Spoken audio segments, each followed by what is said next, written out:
بھائیوں نے سین کروا لیے، جیسا کہ عام طور پر ہمارے تو رواج ہو گئے، ہم اس بہن کے گھر جانا نہیں پسند کرتے کہ جیڑا اپنا حصہ منگے، بھی تو منگے کیوں، تیرا بیاہ تو نہیں اسی خرچہ کر دیتا، تینوں جہیز نہیں دے دیتا. حالانکہ جہیز اسلام کے خلاف ہے، مزاج اسلام کے خلاف ہے. یہ ذمہ رب نے مردوں پہ لگایا ہے اور ہم نے الٹ کر دیا. ہم نے کہا بیوی عورت لے کے جائے جو بھی لے کے جانا ہے، مرد کو کچھ کرنے کی ضرورت ہے نہیں ہے. مرد کو حاکم اگر بنایا گیا ہے، اور رجال قوامون علی النساء کا جو قرآن سے دیا گیا ہے تو اس وجہ سے نہیں دیا گیا کہ یہ جہیز طلب کرے اور لڑکی کے ماں باپ کو تنگ کر کے مال ہی تھے، بلکہ یہ اس وجہ سے ہے کہ اللہ نے اسے حکمرانی اس لیے دی ہے کہ یہ خود خرچہ اٹھائے، نان و نفقہ بھی دے، چھت بھی دے اور رزق بھی فراہم کرے، رزق حلال، اور اپنی اولاد کی تربیت کا بھی اہتمام کرے. یہ اس لیے مرد کو یہ شان دی گئی ہے. ہمارا تو ویسے ہی بیڑا گرک ہو.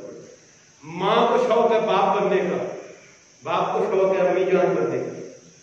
حقیقت ہے، باپ کو شوق ہے امی بن جائے، لڑکی کو شوق ہے لڑکا بن جائے، لڑکے کو شوق ہے میں لڑکی بن جائے. اچھے خاصے لڑکے لڑکیوں جیسے لباس پہن کے پھرتے ہیں. داڑھی کہتی ہے تو مرد ہے، نکلتی ہے باہر، ہم کہتے ہیں نہیں نہیں میں تو بیوی.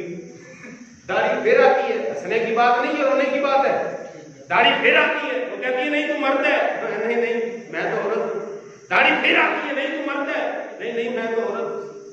تو جو فطرت کے خلاف ہم کھڑے ہوں گے کبھی بھی انصاف معاشرے میں قائم ہوگا نہیں. بولو ان کے برابر انصاف قائم ہوگا فطرت کے خلاف کبھی نہیں ہوگا. تو آؤ اللہ کے حکم کی طرف، آؤ رسول اللہ کی سیرت کی طرف، اور سب سے پہلے اپنی ذات پر عدل و انصاف کو نافذ کرو. دیکھنا پھر اللہ ہمیں حکمران بھی فاروق اعظم جیسا